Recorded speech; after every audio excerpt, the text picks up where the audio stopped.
Mapplethorpe n'a jamais mentionné Rodin, mais il est tout à fait familier de la culture classique. Mapplethorpe cherche, par le biais de la photographie, vraiment à faire de la sculpture, il n'y a aucun doute là-dessus. Et alors, lorsqu'on cherche à faire de la sculpture en photographie, finalement, on va emprunter la même démarche qu'un véritable sculpteur. Donc, ce qu'il va faire, c'est donner à ces modèles, imprimer à ces modèles des poses qu'on trouve dans la sculpture classique.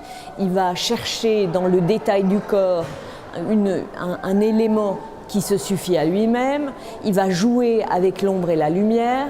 Il va jouer avec le noir et blanc qui est aussi présent dans la sculpture puisque c'est le bronze, le plâtre, le marbre.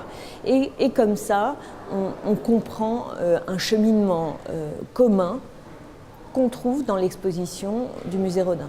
Au cours de notre exploration de l'œuvre de Mapplethorpe, finalement en le comparant à Rodin, on s'est aperçu que Mapplethorpe avait un véritable désir de faire sentir la matière des corps, de faire sentir les cheveux, de faire sentir l'eau sur le visage, de faire sentir la chair même, le grain de la chair. Et ça, c'est tout à fait surprenant. Les deux sont des obsédés sexuels sans aucun doute. Et donc cette frénésie de représentation du corps, elle passe, je crois, aussi par là. Je rêve de faire l'amour sur la plage, sur le sable chaud, l'amour comme un mirage. Je rêve de faire l'amour sur la plage. Nous avons cherché dans l'œuvre de Rodin des choses qui étaient en écho avec ce jeu de drapé, de tissu que Mapplethorpe a utilisé assez souvent. Rodin utilise le drapé, mais de façon tout autre. Bien sûr, il trempe un tissu, très souvent ce sont des tissus d'ailleurs un peu grossiers, dans du plâtre, et ensuite il enveloppe ses sculptures dans ces drapés de plâtre.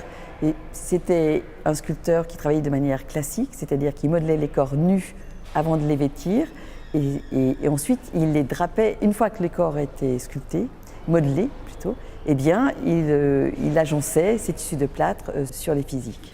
Ce qui est intéressant aussi, c'est que Mapplethorpe, bien sûr, utilise des tissus qui tombent très bien, de la soie, des tissus un peu, pas précieux, mais un peu chic, si je puis dire, alors que Rodin, bien sûr, est un sculpteur et dans l'atelier, eh bien, il prend vraiment les bouts de tissus qui traînent et dont il a besoin et qui vont être recouverts de plâtre, donc il prête beaucoup moins attention à la qualité de l'étoffe. Pas une fille dans mon lit, faut que ça bouge et pour ça faut que je me bouge. Je fais des tours dans mon quartier pour